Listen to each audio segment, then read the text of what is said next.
Hi, ako si Bigit, proud to be a Filipino and waray sa New Zealand.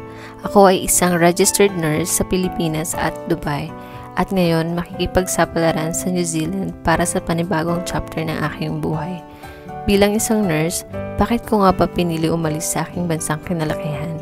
Marahil, isa sa mga rason nito ay dahil sa hindi balansing benepisyo na nakukuha sa pagtatrabaho. Lamang ang pagod sa sahod. Pangalawa, at mahalaga para sa akin ay ang suporta para sa pamilya. Pangatlo, ay para sa aking career.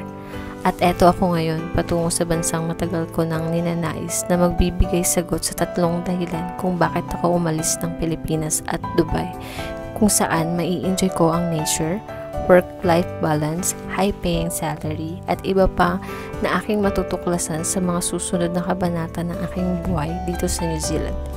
Isa ka ba sa mga taong nangangarap mag-ibang bansa katulad ko para sa ikauunlad ng buhay or pumunta sa pangarap ng bansa?